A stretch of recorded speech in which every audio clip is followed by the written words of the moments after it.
While there are many ways of approaching emotional intelligence, experience has taught me that by focusing on just 3 key skills, you can greatly accelerate your ability to respond to life in greater degrees of skill, also known as EQ or emotional intelligence.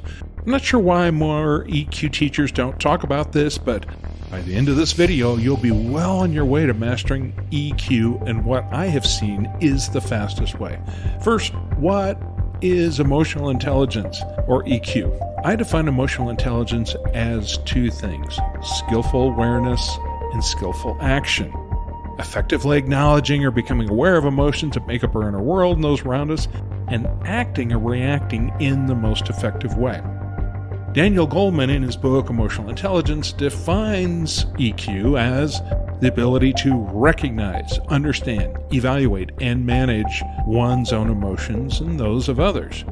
Now, I think the key from Dr. Goleman's definition is to manage one's own emotions.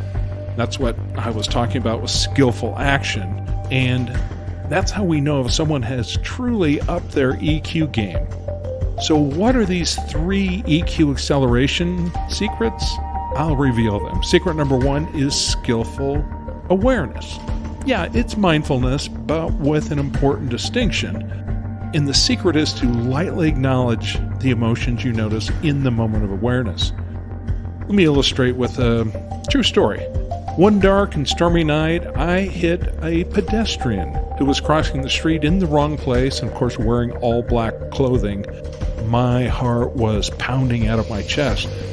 So what did I do? I quickly named the emotions I was sensing: fear, shock, to name a few. Secret number 2 is I named my intention or outcomes. Out loud I said, safe. What I meant by that is the person I hit, who was lying on the ground, would be safe, and I would be safe financially. Now, all that happened within 10 seconds. Acknowledged the emotion, spoke my intent, and out of the car I went. And as I did so, I called 911. The other cars had stopped but were too paralyzed to do much of anything. On the phone with 911, I asked the victim how she was. She was lying on the ground but was awake, crying, and in some pain, but could speak. Others started to attend to her as I got out the flares to make sure the accident scene was more visible. Remember, secrets 1 and 2 got me here. Light acknowledgement of my current emotions and speaking my intent. I was frightened, but productive. My chest beat like the stressed man I was, but I was the most functional of everyone who was at that accident scene. When the police showed up, they managed the victim, and of course, I and others gave my account of what happened. After all was said and done, the police said to me, "You've had training, haven't you?" Training, I said. What do you mean? Policeman said, "You manage this scene like a pro.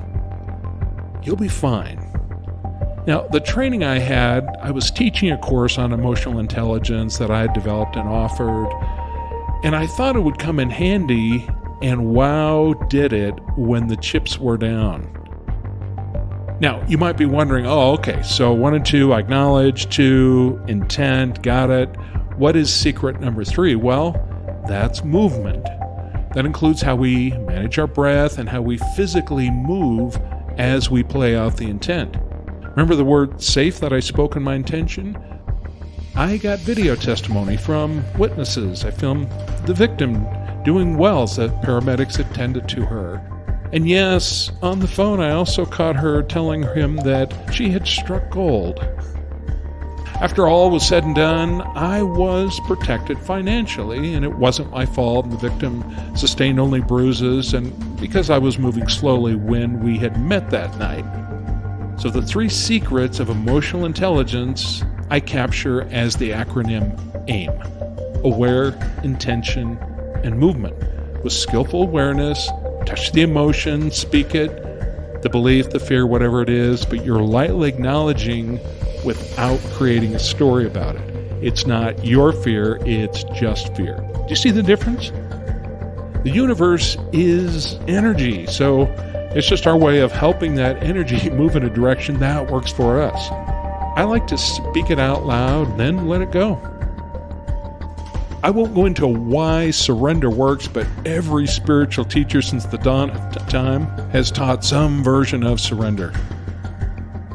And when you do, get going, move, play out the action that aligns with your intent, as surrendered as you can be. It's not easy when your heart is pounding due to the stress, but your intention is to move with excellence, that which is in your control, while knowing that forces beyond you will make up the rest. That allows you to relax and let go, but also be active. In my case, on a dark and stormy night, I was safe. And so will you as you master AIM. Thanks for joining us today. Like and subscribe to the Change Capability Institute for more helpful content like this.